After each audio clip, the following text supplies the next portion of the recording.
Hello tout le monde. Donc dans cette vidéo, on va parler du spin text. Le spin text est important pour vos séquences de cold emailing parce que si vous voulez scale votre cold email et que vous allez envoyer beaucoup de fois le même email, vous risquez de passer en spam parce que les hébergeurs ils se rendent compte que vous envoyez beaucoup de fois le même email.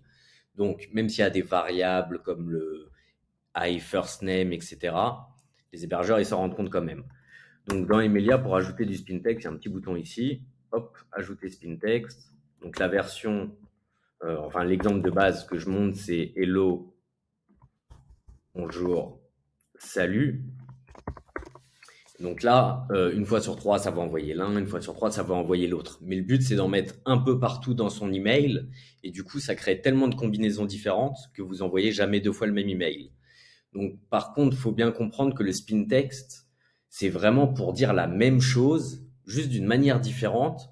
C'est pas là pour être utilisé en tant que variable ou A/B test. C'est-à-dire, vous n'aurez pas les statistiques de est-ce que hello marche mieux que bonjour ou que salut. Le but, il est pas là.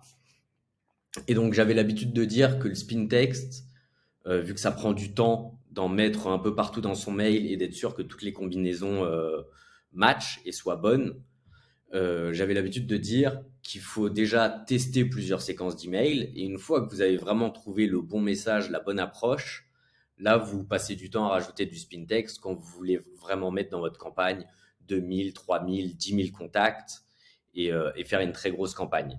Mais en même temps, il y a quelque chose qui a changé depuis peu, c'est que maintenant il y a ChatGPT et ChatGPT c'est très bien mettre du spin text. Donc suffit de demander à ChatGPT add spin text to this email in this format et de lui envoyer votre email. Et là, il vous donne du coup hop, votre email avec du spin text. Là, il en a vraiment mis partout dans l'email. Vous pouvez relire pour voir si ça a l'air toujours bon, si toutes les phrases vous vont. Si vous voulez revérifier, changer des choses, n'hésitez pas. Vous pouvez aussi tester votre email, juste histoire d'être sûr qu'il y ait bien des bons espaces partout, etc. Évidemment, vous n'allez pas pouvoir tester toutes les combinaisons, parce que là, par exemple, juste pour vous montrer, donc je lui ai demandé de calculer combien de combinaisons il y a, combien il en a créé. Et donc, c'est exponentiel. Donc là, parce qu'il a mis 11 fois du spin text, avec la plupart du temps 3 options, on se retrouve avec 177 000 combinaisons possibles d'emails. Donc, c'est vraiment exponentiel. Parfois, nous, on avait même... Enfin, s'il y en a 20 fois, on arrive à 1 milliard de possibilités. Donc voilà, vous envoyez jamais le même mail, vous passez beaucoup moins en spam sur le long terme. Si c'est vraiment une campagne que vous voulez garder... si vous êtes sûr de votre message, c'est vraiment super important de le mettre en place.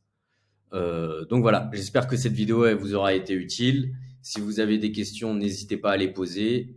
Si vous aimez ce genre de vidéo, n'hésitez pas à vous abonner à la chaîne pour plein d'informations sur le cold emailing. Bonne journée.